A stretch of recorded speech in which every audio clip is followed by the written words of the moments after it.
जी नाज़रीन, आपको बताएं कि पीटीआई के हक में तारीखी फैसला, पीटीआई से छीनी गई तमाम मखसूस नशिस्तें पीटीआई को वापस कर दी गई हैं। आपको लाइव मनाजिर दिखा रहे हैं। सुप्रीम कोर्ट के बाहर बैरिस्टर गौहर विक्ट्री का निशान बनाकर अपनी जीत सेलिब्रेट कर रहे हैं। कमर शौजब भी साथ मौजूद हैं, फैसल जावेद हैं। पीटीआई से छीनी गई मखसूस नशिस्तें उनको वापस मिल चुकी हैं। पेशावर हाईकोर्ट के फैसले को मुअत्तल कर दिया गया है। लाइव मनाजिर आप देख रहे हैं। पीटीआई के हक में बड़ा तारीखी फैसला सुप्रीम कोर्ट ने जारी कर दिया है। बैरिस्टर गौहर इस वक्त प्रेस कॉन्फ्रेंस करने जा रहे हैं। उनसे पूछते हैं, जी बैरिस्टर गौहर साहब बताइएगा कि आपके हक में बड़ा तारीखी फैसला सुप्रीम कोर्ट ने जारी कर दिया है, इस हवाले से क्या कहेंगे? जी बताइएगा। बिस्मिल्लाहिर्रहमानिर्रहीम। आज सुप्रीम कोर्ट में पेशावर हाई कोर्ट के लार्जर बेंच और इलेक्शन कमीशन के 1 मार्च के ऑर्डर के ख़िलाफ़ सुन्नी इत्तेहाद कौंसिल की 2 पिटीशनें पेंडिंग थी और इसमें एक तीसरी पिटीशन हमारी president women wing Pakistan Kaul Shahzeb sahiba की भी पिटीशन पेंडिंग थी। ये इलेक्शन कमीशन का वो ऑर्डर था जिसमें इलेक्शन कमीशन ने वमेन और नॉन मुस्लिम की रिज़र्व सीटें सुन्नी इत्तेहाद कौंसिल को रिफ्यूज़ कर दी थी और हमारी वो रिज़र्व सीटें जो 11 नॉन मुस्लिम की थी और 67 वमेन की सीट थी, ये टोटल 78 सीट्स दूसरी पार्टी को अलोकेट कर दी थी। इलेक्शन कमीशन के उस ऑर्डर को 1 मार्च के ऑर्डर को 13 मार्च और 14 मार्च को पेशावर हाई कोर्ट के लार्जर बेंच ने अपहोल्ड कर दिया था। इस एंटायर प्रोसेस में हम हमेशा यही कहते रहे कि हमारे साथ गैर आईनी और गैर कानूनी सलूक हुआ है और इलेक्शन कमीशन का ऑर्डर गैर आईनी था और लॉ में सस्टेनेबल नहीं था। हम थ्रू आउट ये कहते रहे कि किसी भी पॉलिटिकल पार्टी को आईन के मुताबिक उसकी जीती हुई सीटों से ज़्यादा सीटें नहीं मिल सकती। हम यही कहते रहे कि ये 80 सीटें जो सुन्नी इत्तेहाद कौंसिल की थी, जो पीटीआई बे कैंडिडेट्स ने सुन्नी इत्तेहाद कौंसिल को ज्वाइन करके जिस पे सुन्नी इत्तेहाद कौंसिल का हक था, ये उनकी थी।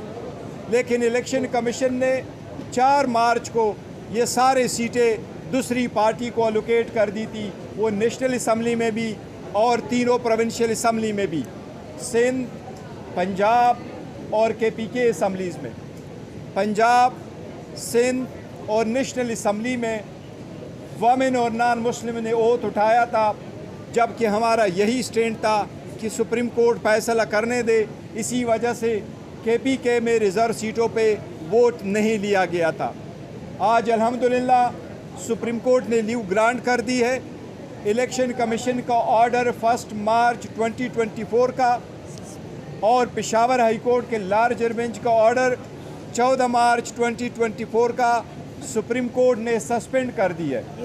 सुप्रीम कोर्ट ने अल्हम्दुलिल्लाह ये भी डायरेक्शन दी है कि ये 78 मेंबरान साहिबान जो सीटों पे पार्लियामान आए हैं या असम्बलियों में जा चुके हैं, वो आइंदा किसी भी कानून साजी में वोट का इस्तेमाल नहीं करेंगे। अल्हम्दुलिल्लाह ये हमारी मौक़िफ़ की तायीद है।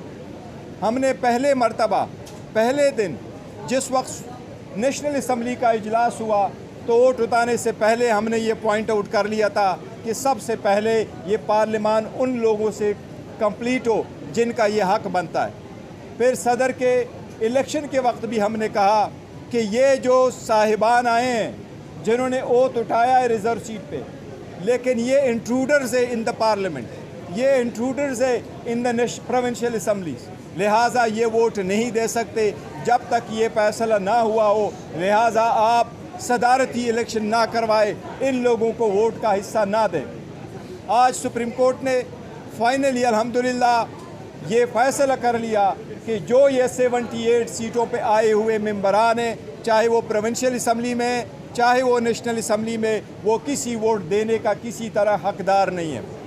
अल्हम्दुलिल्लाह इसके साथ जो आप सुनते चले आ रहे थे कि हुकूमत आईन में तरमीम करने जा रही थी, वो अपनी 2/3 मेजॉरिटी इन सीटों के बिना पे दिखा रही थी। अल्हम्दुलिल्लाह उसका सदबाब हो गया। अब इंशाअल्लाह ताला हुकूमत नाकाम होगी और वो 2/3 मेजॉरिटी से महरूम है।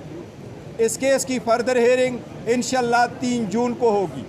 हम पहले दिन से ये कहते चले आ रहे थे और सुप्रीम कोर्ट से इस्तदा किए आ रहे थे कि इवन हमने जो पिटीशन फॉर्म 45 पे फाइल की है कि वो लोग जो इलेक्शन हार चुके थे कानून और आईन के मुताबिक, प्रिजाइडिंग अफसरान ने उनके जैसे वोट काउंट किए थे, रिटर्निंग अफसरान ने आईन और कानून के मुताबिक जो आपने टैली की थी उसके मुताबिक अगर आप जमा कर लेते तो पाकिस्तान तहरीक इंसाफ की नेशनल असम्बली में 180 सीटें हैं। इंशाल्लाह ये 180 सीटें हमें मिलेगी अगर सुप्रीम कोर्ट ने उस पिटीशन को उठाया, जिस तरीके से हमारे ये मौक़िफ़ एक्सेप्ट कर लिया। हमें अदलिया से एतमाद है, अदलिया पे एहतराम है। हम उनसे दरख्वास्त करते हैं कि बाकी भी केसेस ऐसे उठाए, आवाम की बुनियाद में अपील नहीं होती। ये पहला हमारी पिटीशन है, ये एक मरतबा सुनी जाए। इसमें अगर रिव्यू फाइल करते वो अलग बात होगी, लेकिन इंशाल्लाह ताला इसमें अभी जो न्यू ग्रांट हुई वो पॉइंट होंगे।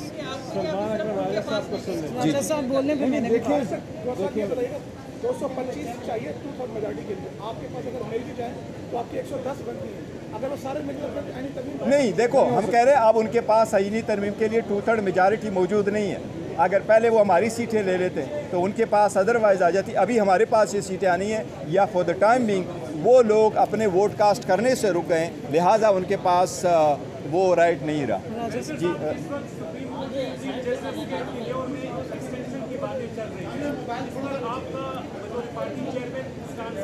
देखिए, मैं as a party chairman Pakistan Tehreek Insaf का मौक़िफ़ यही रहा है। हम अदलिया को आज़ाद देखना चाहते हैं, इंडिपेंडेंट देखना चाहते हैं। यही रीज़न है कि जो जज साहिबान का लेटर आया है उसको भी विगोरसली हम करते हैं। हम जजेस में फ़र्क नहीं करते, लेकिन आईनी तरमीम करके पहले से हम कहते चले आ रहे हैं कि एक पर्सन बेस्ड लेजिस्लेशन नहीं होनी चाहिए, मच लेस कि आप कॉन्स्टिट्यूशन में अमेंडमेंट करें। हम इसको किसी सूरत सपोर्ट नहीं कर रहे हैं। किसी भी जज को उसके टेनेवर में एक्सटेंशन किसी सूरत नहीं होनी चाहिए। जो आर्टिकल 175A जो 18वीं तरमीम करके ये फैसले हो चुके थे और उसके बाद 21वीं तरमीम, ये मैटर अब वो नहीं होना चाहिए, टच नहीं होना चाहिए। हमारा मौक़िफ़ है। राजा साहब बोल रहे हैं। आप पार्लियामान की बात कर रहे हैं। गुज़श्ता दौर में जब आपने इस्तीफे दिए उसके बाद अदालत में आप सब लोग गए, स्पीकर ने कहा कि मेरा डिसीजन फाइनल होगा, आप इस्तीफे दे चुके हैं। अब आपके मेंबर्स ने वहाँ पे जाके अलग ले लिया स्पीकर और वो कह रहे हैं कि उनके अलग कबूल है। पार्लियामान की बात मानी जाएगी या फिर नहीं? देखें, स्पीकर ओथ की बात नहीं है ना। उस वक्त जो हमने कहा था तो हम स्पीकर को एक राइट होता है, वो देख लेता है, डिसाइड करता है कि उसने अगर अपनी हकूक़ का तहफ़्फ़ुज़ करना सुप्रीम कोर्ट की ज़िम्मेदारी है। इसी तरीके से जो खान साहब के केसेस पेंडिंग है, जो हम सुप्रीम कोर्ट से मुसलसल इस्तदा किए आ रहे हैं कि इनको भी आप उठा लें और कानून और आईन के मुताबिक इस पे फैसले करें। हमें उम्मीद है इंशाल्लाह ताला सुप्रीम कोर्ट अब इस पे इंशाल्लाह ताला जल्द से जल्द फैसला करेगी। अगर इलेक्शन कमीशन अपील में चला गया तो अगर इलेक्शन कमीशन अपील में चला गया तो आज के फैसले के बाद क्या पीटीआई की पोजीशन एस्टैब्लिशमेंट के साथ मुज़ाकरात के लिए बेहतर होगी? देखिए, जहाँ तक मुज़ाकरात का ताल्लुक़ है वो हम आपको बता चुके। एक बार फिर अफर्म करते एज वी स्पीक हमारी किसी के साथ कोई मुज़ाकरात नहीं हो रही और हमने कहा है कि अगर मुज़ाकरात हुई किस पॉइंट पे हुई, कब हुई,